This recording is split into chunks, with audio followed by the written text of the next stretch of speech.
Hi, it's Hotkey, and welcome to this screencast looking at our new 3D hotspot component.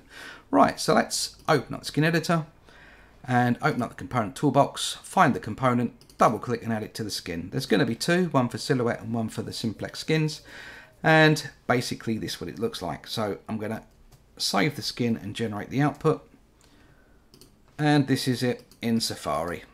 Alright, so there we go, we've got our arrows, they spin around. And not only that, they are translucent. On hover, they turn to a solid, and we also get a preview image with tooltip. This is the Pro version, so therefore I've set a transition effect, so we've got this movement.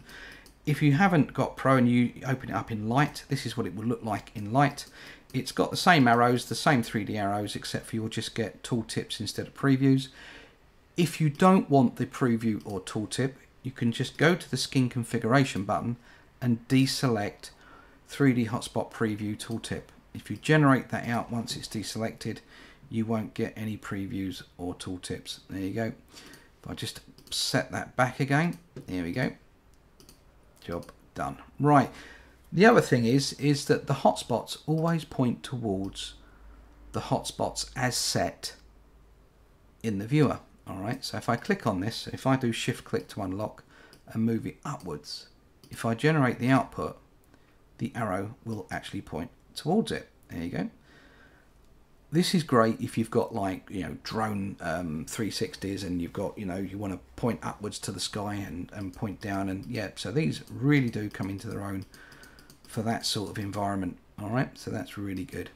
Okay, so let's put that back. So I'm just going to delete that hotspot and just drag and drop in place both ways to reactivate it. There you go. Right, so let's go and have a look at this thing in the skin editor and see how it ticks. Right, so it's a hotspot template. If I expand it, this is the key bit. It's a text box with underscore code, and it's got the JavaScript that makes all the 3D magic work. If you're into JavaScript, please have a look and see what adjustments you can make. But to be honest, I've not found anything that I didn't really want to do that I can do in the skin editor.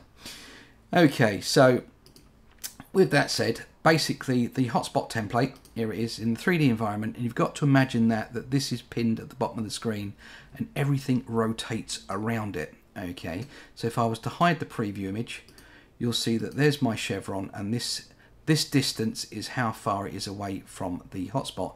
If I wanted it closer, I could select them all and set the distance, say, to, I don't know, 80, so it's really on top of it.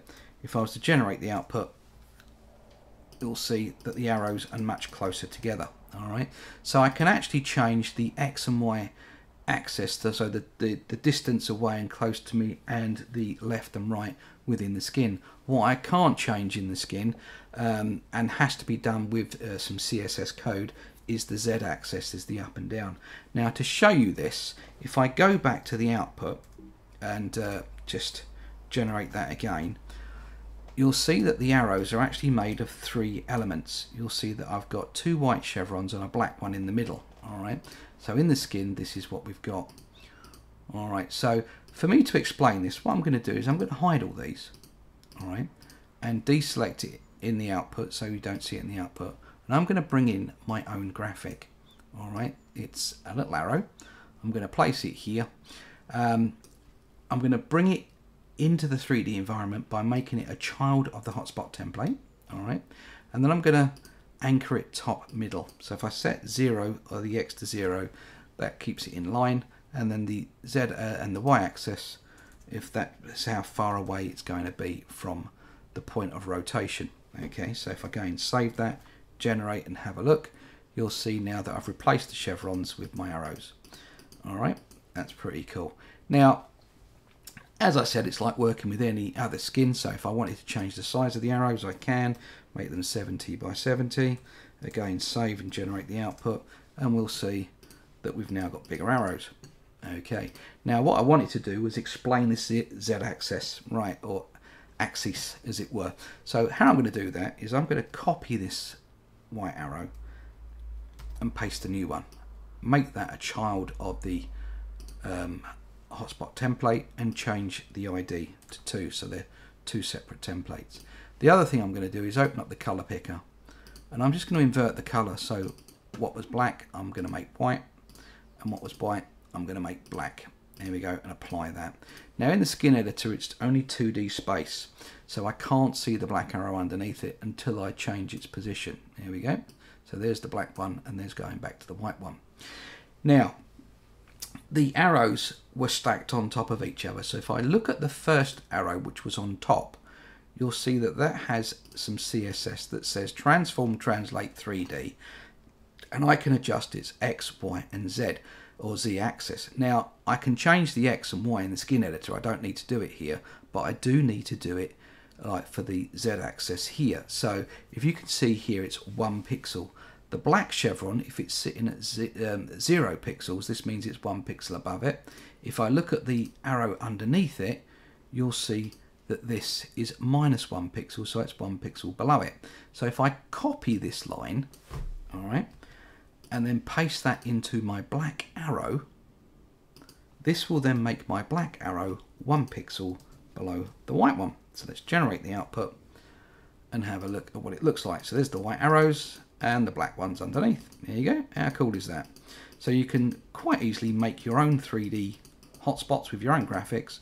I've obviously still got the preview images, which is quite cool, because what I can show you if I select that is how far this preview image is away from the hotspot template.